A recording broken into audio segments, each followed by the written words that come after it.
कांग्रेस के असली अरमान भी उभर कर सामने आते जा रहे हैं। वो साफ दिखाई पड़ता है कि उनके मैनिफेस्टो घोषणा पत्र में तो अब मुस्लिम लीग के फरमान भी दिखने लगे। ये देश की राजनीति के लिए एक खतरनाक संकेत है। राजनीति में अपना स्थान बनाने की नाकाम हसरत के लिए किए जाने वाला एक खतरनाक प्रयोग है। तो कांग्रेस के असली अरमान भी उभर कर सामने आते जा रहे हैं और वो साफ दिखाई पड़ता है कि उनके मैनिफेस्टो घोषणा पत्र में तो अब मुस्लिम लीग के फरमान भी दिखने लगे हैं।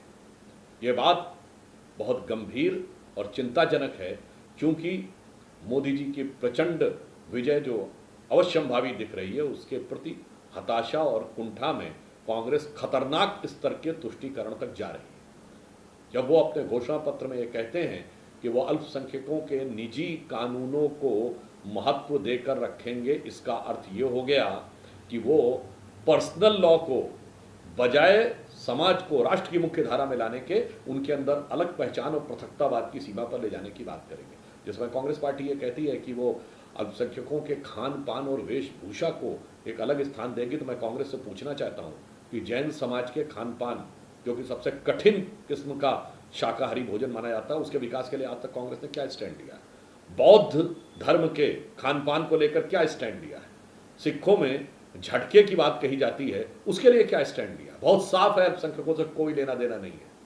ईसाई समाज के साथ जो कुछ हो रहा है केरल में लव जिहाद के नाम पर, उस पर कोई स्टैंड नहीं है। इसलिए हम बहुत साफ शब्दों में कहना चाहते हैं, चूंकि कांग्रेस केरल में मुस्लिम लीग के साथ गठबंधन में है, चूंकि वायनाड में मुस्लिम लीग उनका सबसे बड़ा समर्थक है, इसलिए इस मोहब्बत की दुकान में मुस्लिम लीग के वो फरमान आ गए हैं।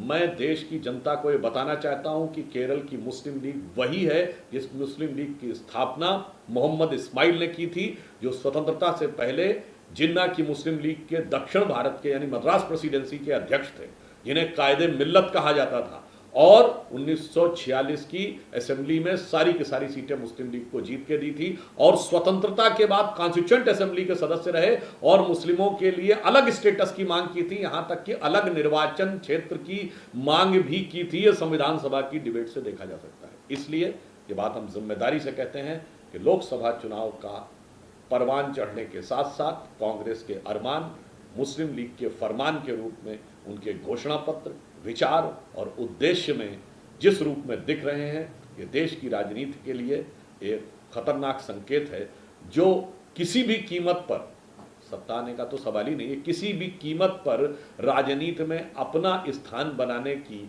नाकाम हसरत के लिए किए जाने वाला एक खतरनाक प्रयोग है।